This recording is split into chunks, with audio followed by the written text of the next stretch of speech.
이경입니다. 소개를 잘해주셔서 고맙습니다. 학생장님이신가요? 아니, 운영님. 아, 예.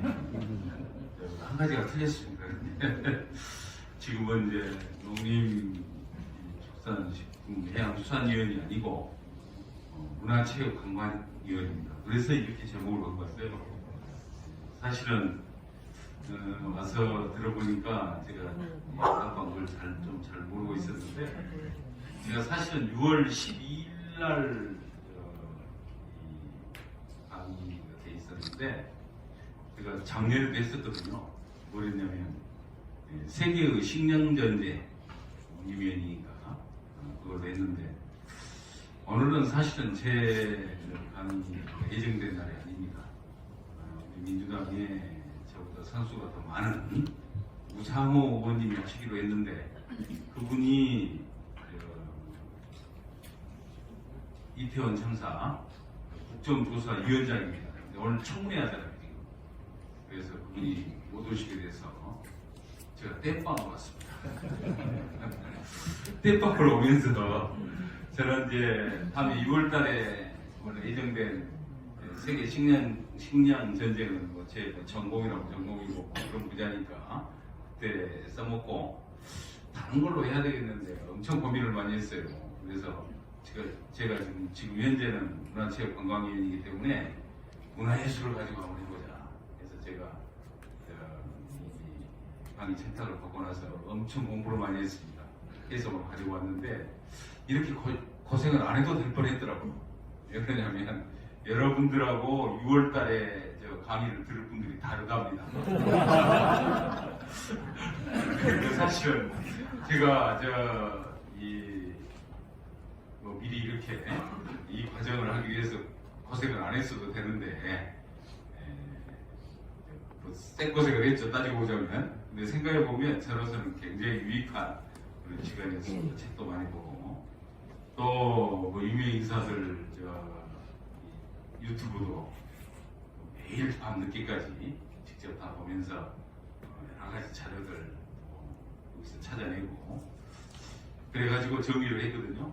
저는 나름대로 아주 노력을 많이 했는데 우리 여러분들께서 어떻게 받아들이실지는 모르겠습니다만, 그러나 한 가지 미리 하기 전에 제가 전제로 말씀을 부탁을 드리는 것은, 제가 전문가는 아니기 때문에 노력은 했지만 그래도 아마추어 냄새가 풀풀 납니다. 그런 점을 고려하면서 들으시면 좋겠습니다. 그렇게 해주시겠습니까? 네. 고맙습니다.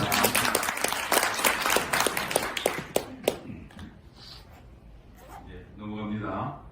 여기는 제 소개인데 아까 보십시오. 문화체육관광위원이죠? 그래서 이 제목이 나왔다는 거 납득을 하시면서 보시기 바랍니다. 제가 이제 조선 후기에 문화예술 공간인데, 그 공간은 어디를 말하느냐 이겁니다. 정순왕, 정조, 순조, 선종시대입니다. 그때는 이제 3년간인데 그 연간에 어떤 일들이 있었고 또 그때 어떤 의미를 가지고 있는 이 역사에서 그걸 한번 살펴보자는 겁니다. 등장인물은 주인공이 네 분입니다. 하산 정약용, 또 해장선사라는 스님 한 분 계셨고요.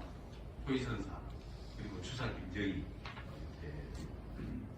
이분들이 굉장히 많은 서로 관계를 맺습니다. 정약용과 해장도 있고, 해장과 초이도 마찬가지고, 초이와 또 추사가 관계를 맺고, 또 정약용과 초이가 또 여러 가지 관련성이 있고, 그래서 그런 것들을 쭉 일화 중심으로 여러분께 소개하는 게 이 강의의 본론입니다. 그래서 그 후로 이제 그러한 소개는 일화에서 나오고요. 이것만 하면 재미없잖아요. 이 사람들의 그 교류를 통해서 우리가 뭘 배울 것인가, 그걸 한번 찾아보자는 게 제가 오늘 강의의 요지가 되겠습니다. 정순원 시대 볼게요. 73년간이고 정조는 그러니까 1752년에 태어나서 1800년에 이제 돌아가십니다. 근데 이분이 제2기간은 76년이에요. 76년부터 1800년까지입니다. 그러니까 몇 살에 임금이 됐습니까? 이거 계산해보면 25세 때 됐네요. 25세 때. 우리 나이로 25세 때. 만으로는 올해부터 만으로 센다 그러니까 24세 때. 근데 아직까지는 뭐 저는 작년 말부터 만들었기 때문에 만을 고려를 않고 제 식으로 씁니다. 25세 때 임금이 됐고 순조는 1790년에 태어났는데 1880년에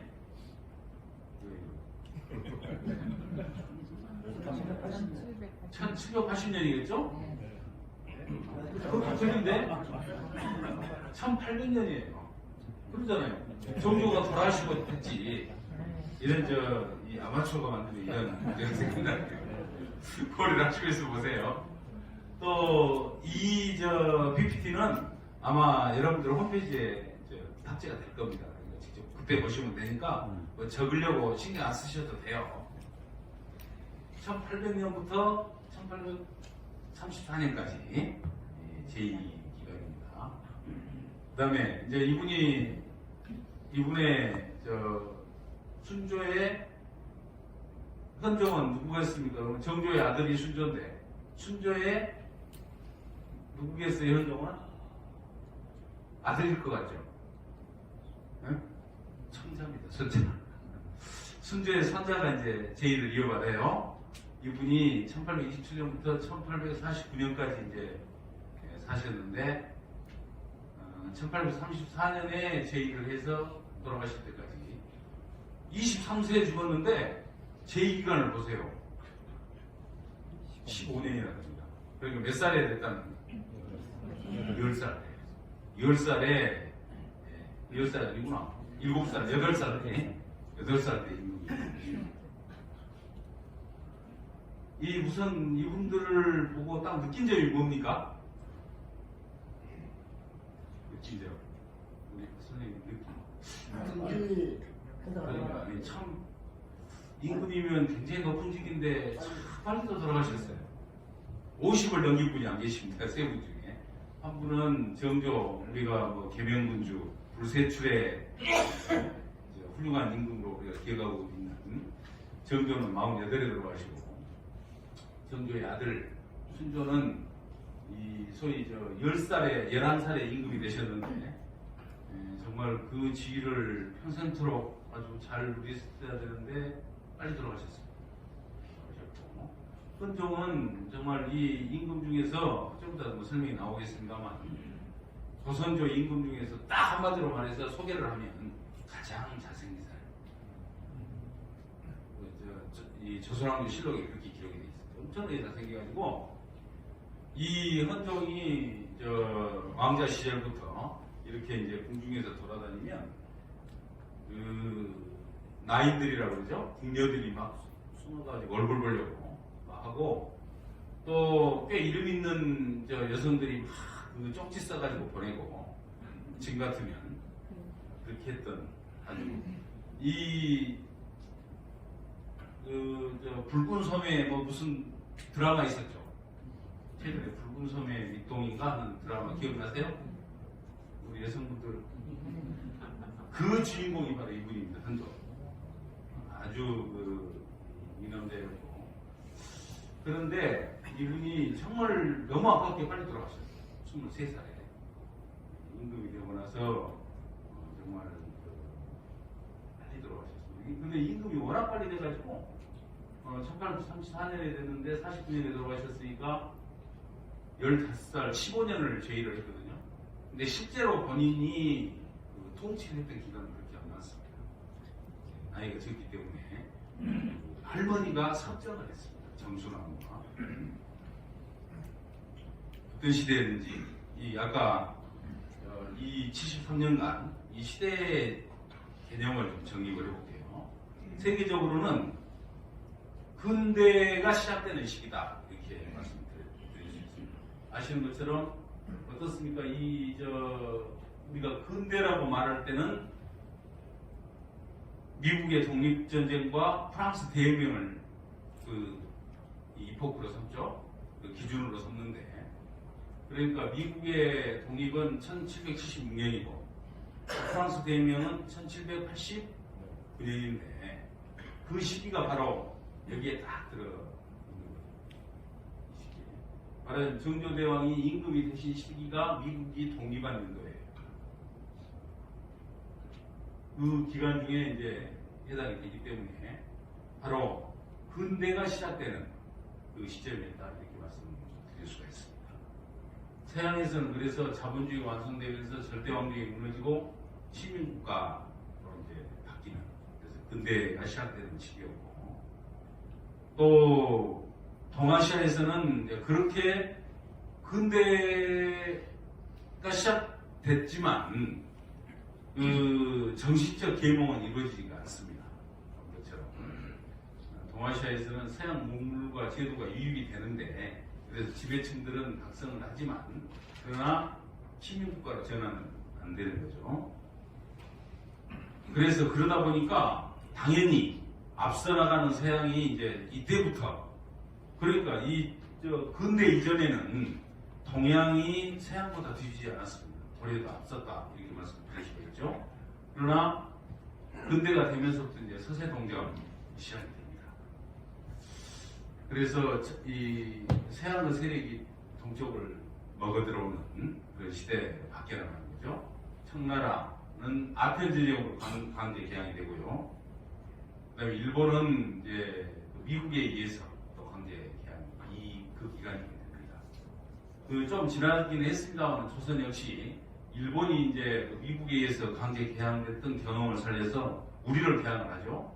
그 강화되어 있는 문양호 사건, 문효 사건으로 해서 이제 강제 개항이 되는데 이 아시아의 경우에 이제 서양 문물이 들어오긴 하지만 그러나 자발적 개화는 아니고 강제에 의해서 되는데 일본은 그것을 나름대로 능동적으로 자기 것으로 만들어봅니다. 조선을 좀 보겠습니다. 조선은 아까 그 시기가 정순원 시대가 실학과 과학이 부흥을 하고 또 수많은 인재와 학자가 탄생한 것은 뭐 이미 다 우리가 배워서 잘 아는 사항이고요. 또 나름대로는 부국강병을 위한 제도도 정비를 해요. 그래서 정조경에 군대 육성을 합니다. 육성을 하는데 장용영이라는 이제 새로운 이제 처음에는 본인의 호위 무사들을 중심으로 해서 이제 만들었던 부대인데 그 부대를 확대를 해가지고 이제 기간 군대로 만들죠. 근데 이 장용영이 몇 명이나 됐을까요? 총원이. 저도 깜짝 놀랐어요. 자료 보면서. 선생님 얼마나 될 것 같습니다. 지금 60만 대군이죠. 대한민국이 한 100만이라고 그러고 그러면 이 장용영은 어느 정도 됐을 것 같아요?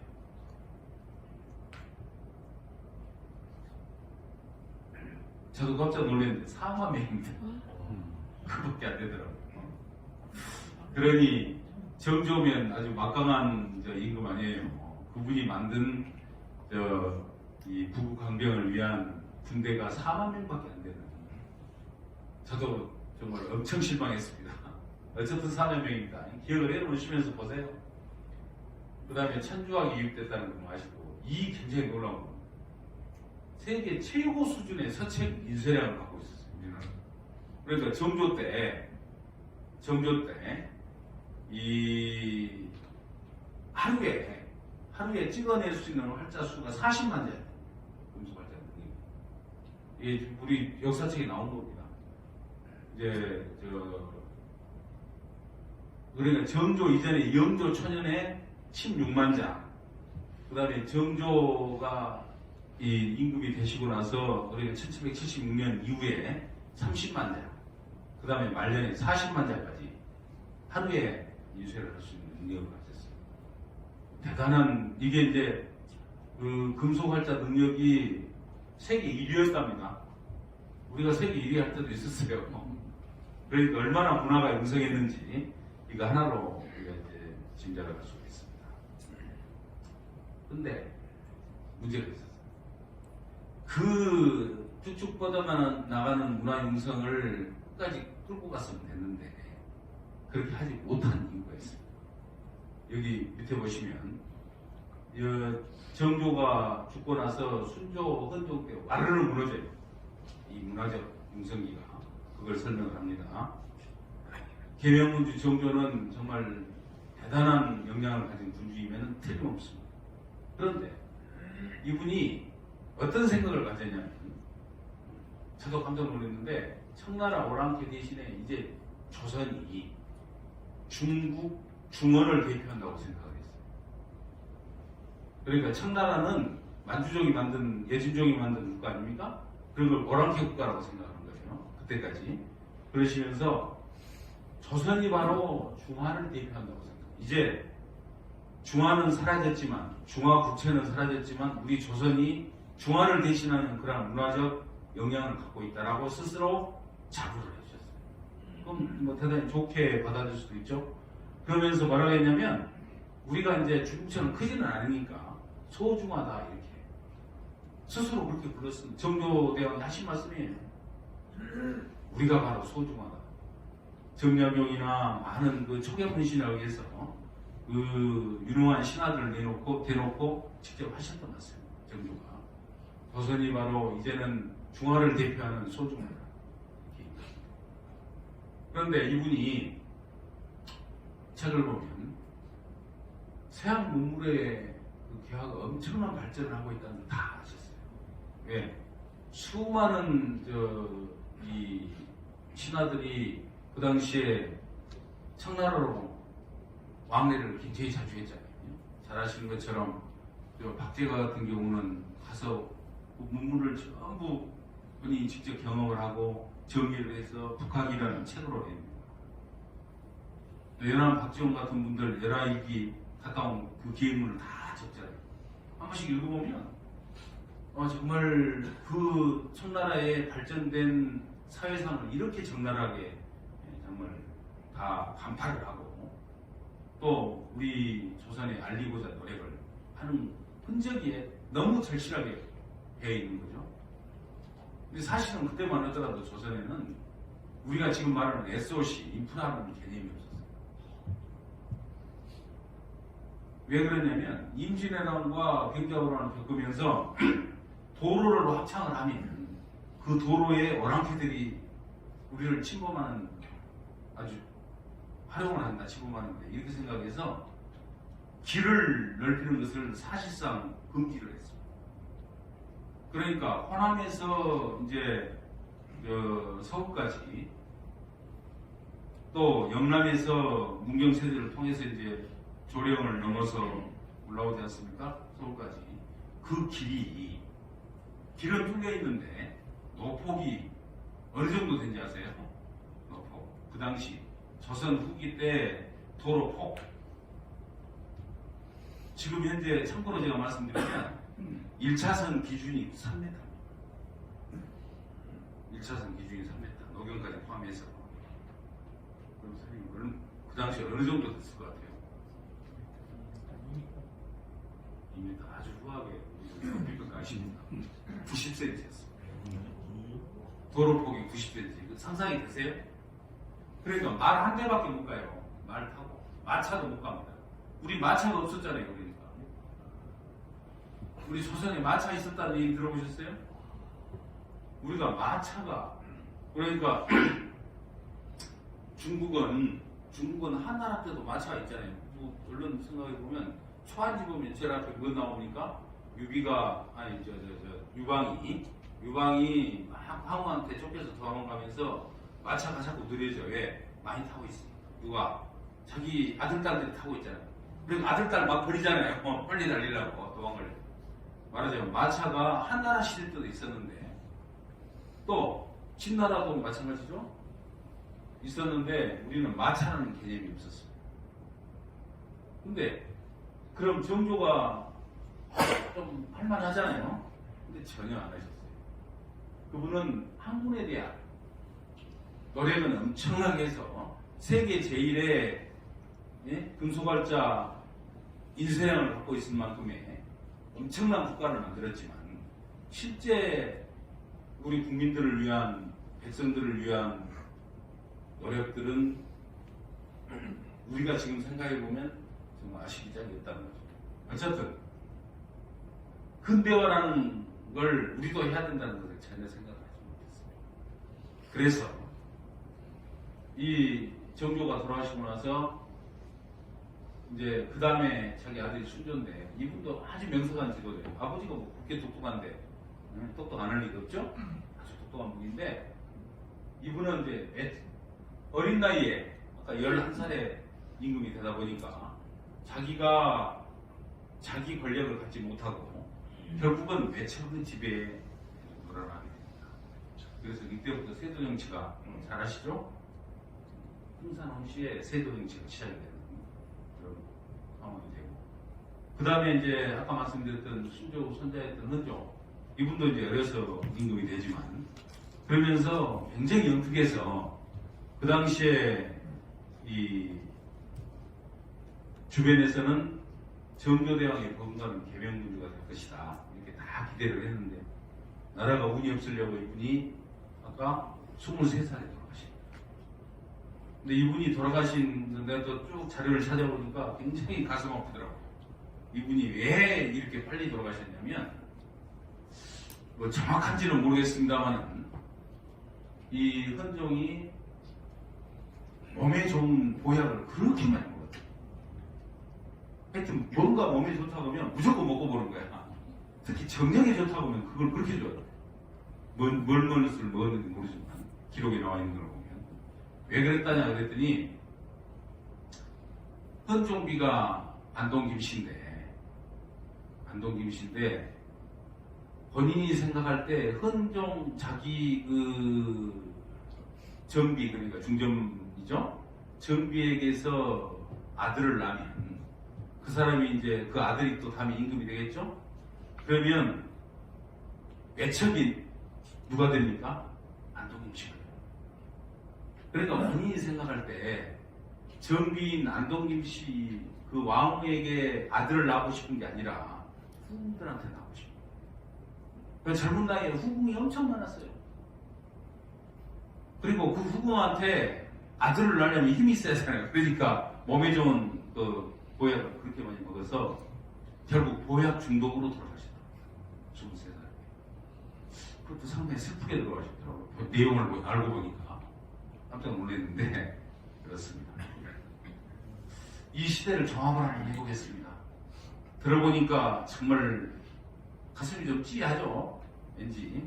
그러나 한 가지 우리 역사상 가장 뛰어난 문화인 예술가가 가장 많이 배출된 시대입니다. 또 그래서 문화예술의 대융성 시대를 일으켜서 그 당시에 이 부흥했던 문화예술이 지금까지 우리를 지배하고 있다 이렇게 보시면 틀림없습니다. 좀 이따 결과를 확인하겠습니다. 자, 이제 그 시대에 대한 설명을 대충 했고 그 다음에는 여기에 등장할 사람들 문화예술을 어떻게 정말 융성하게 했는지 그 주역들을 한번 살펴보겠습니다. 다산정량용 너무 잘 아시죠? 다산정량용 설명이 필요 없는데 조금 있으면 뭐 구체적인 설명을 좀 다 하겠습니다. 해장선사라고 나오는 거니까 스님이네요. 다산이 유배되어 있을 때 그 옆에서 주석을 했다고 그러죠? 그 옆 가까운 절에 계셨던 스님입니다. 초이선사라는 분이 계십니다. 이분은 해남 대흥사에서 계시다가 활동을 하셨던 분이고 추사 김정희님은 너무 잘하시고요. 우선 나이들을 좀 보세요. 좀 알아놓으셔야 됩니다. 미리. 다산정량은 1762년부터 1836년까지 살았으니까 꽤 장수하셨네요. 75세까지 살았습니다. 장수를 하시고 해장선사라는 분은 1772년에서 두 분이 몇 살 차이입니까? 10살 차이. 다산과 해장이 서로 관계가 되는데 두 분은 10살 차이. 기억 좀 해주시고요. 이분은 좀 불행하게 빨리 돌아가셨어요. 41살에 돌아가셨어요. 초이선사 1786년부터 1866년까지니까 81세까지 사셨어요. 많이 사셨죠? 함께 장수하셨습니다. 추사 김정희 1786년부터 56년까지니까 75세까지 이것도 장수하셨어요. 아까 임금들은 어때요? 다 빨리 죽었지만 우리의 주인공들은 해장선사만 왜 빨리 돌아가시는지 좀 이따 나오니까요. 그때 보시면 되는데 우리 주인공들은 이렇게 다 장수합니다.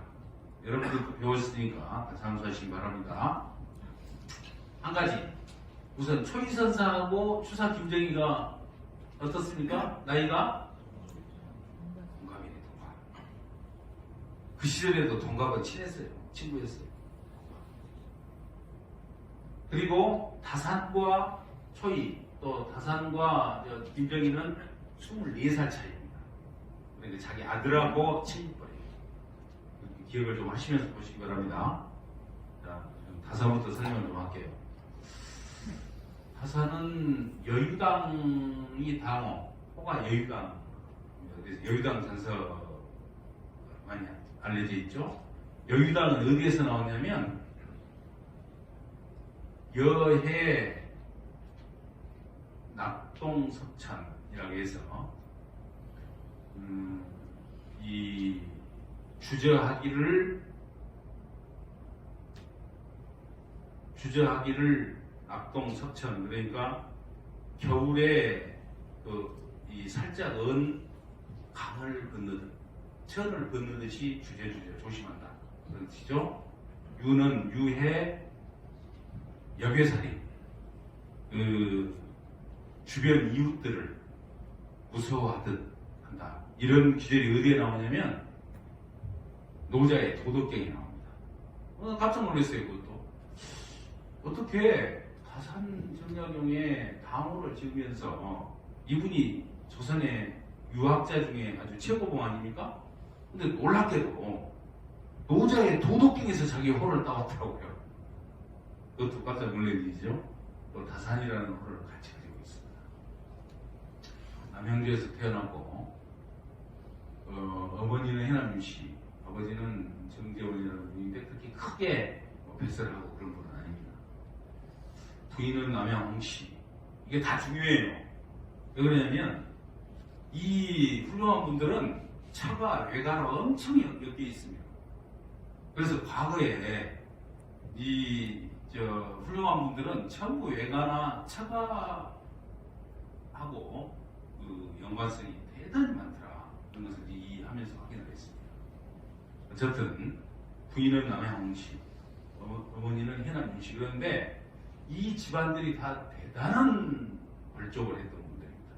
해남윤씨는 누구가 이제 떠오르냐면 윤선도 아시죠?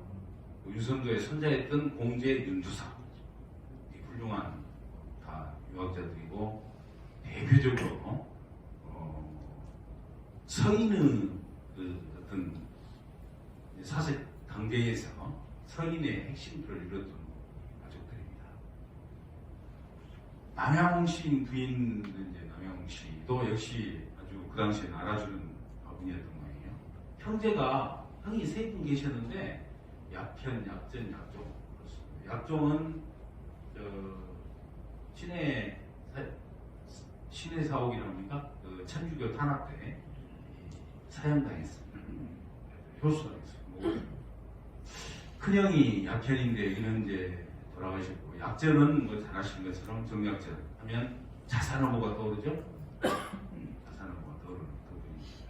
약현은 사이가 다음에 나오는 황사영이라는 사이가 있었는데 이 사이 때문에 다산이 2차 유배를 합니다. 그래서 오늘의 스토리를 만들어내는데요. 아들, 딸들은 이제 6남 3녀를 두었다는데 이 중에 큰아들 학연과 둘째 아들 하국감이 굉장히 많이 알려져 있습니다. 참고로 학연과 여기에 나오는 초이선사는 나이가 같습니다. 그리고 친구입니다. 그래서 학연을 통해서 김정희는 서로 친구고, 그래서 김정희와 정학연이 초이선사를 소개를 합니다.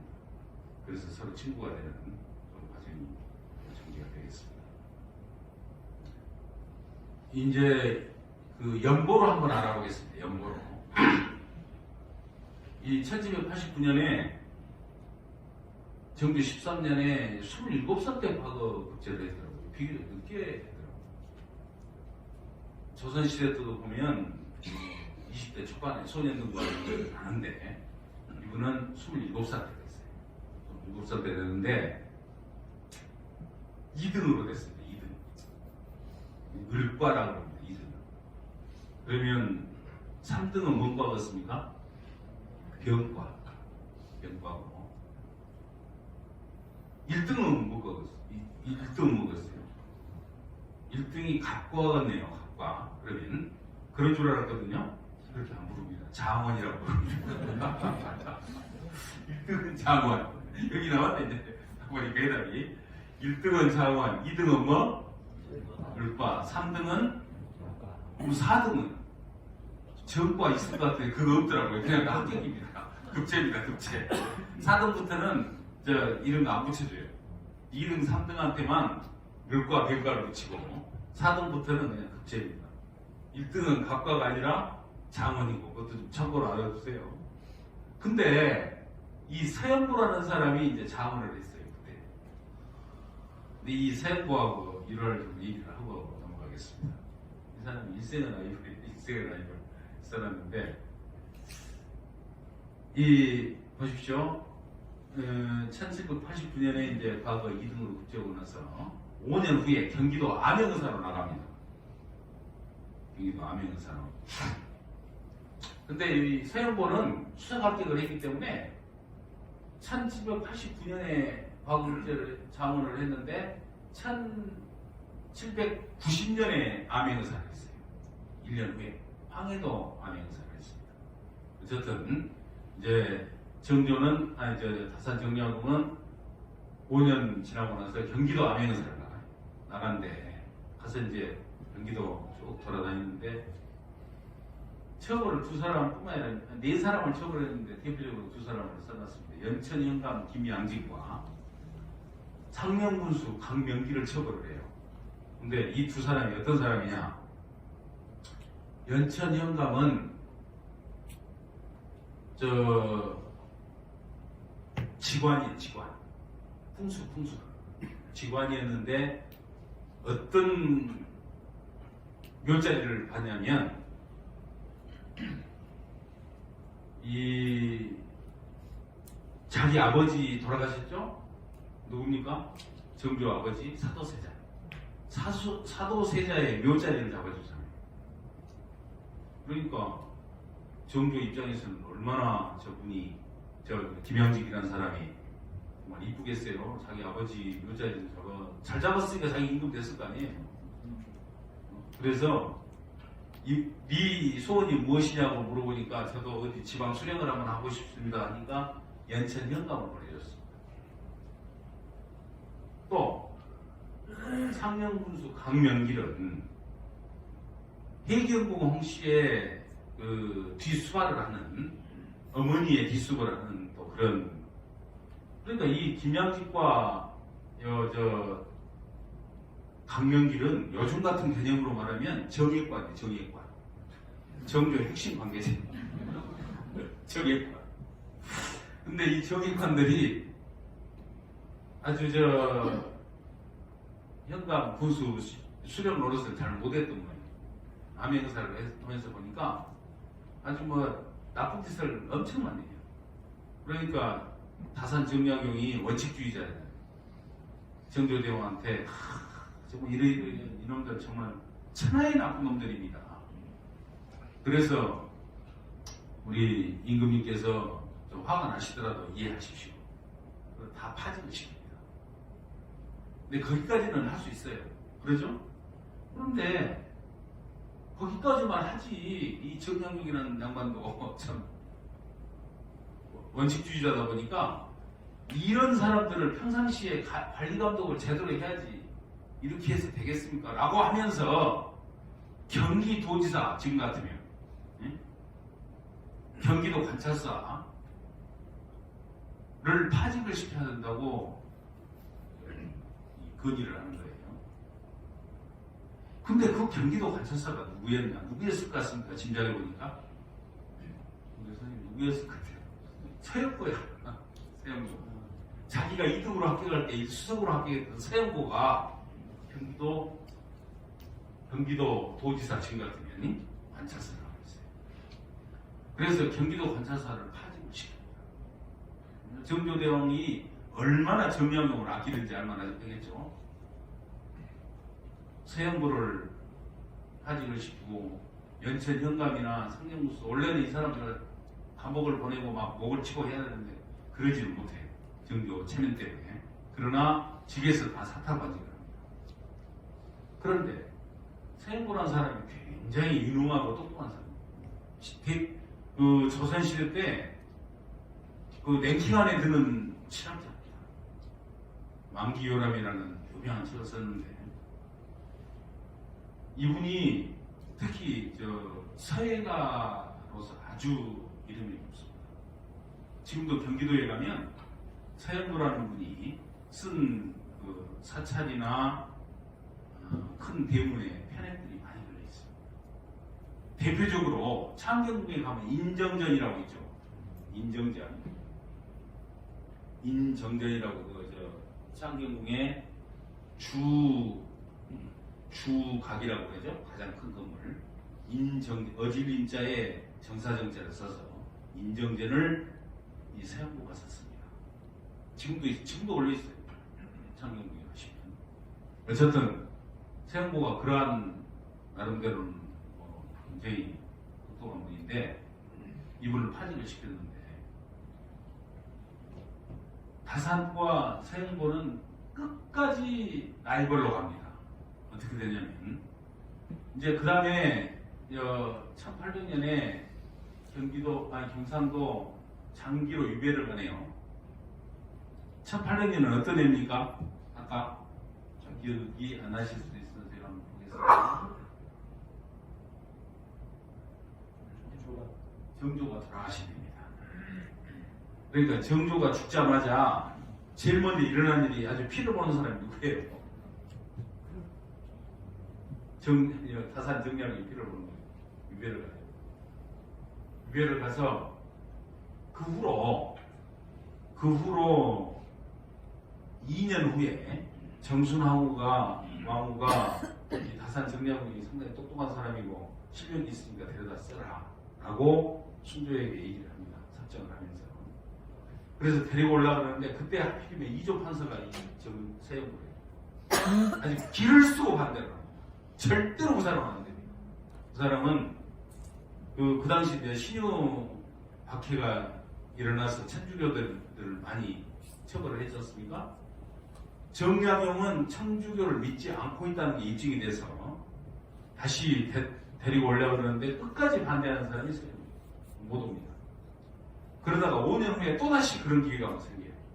그때는 또 이 양반이 서영고라는 사람이 좀 물러나 있었으면 좋은데 배제학을 하고 있었습니다. 배제학이라는 지금 같으면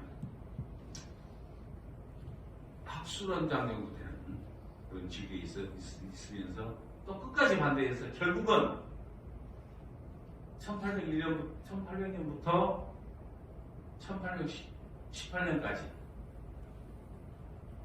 18년을 유배를 하게 되는 그런 책임을 맛보죠. 그때 가장 기억을 많이 하는 사람이 바로 이 서영고라는 사람. 그러니까 요것만 없었으니 그렇게까지 했겠어요? 저는 그런 생각이 들더라고요. 그렇죠?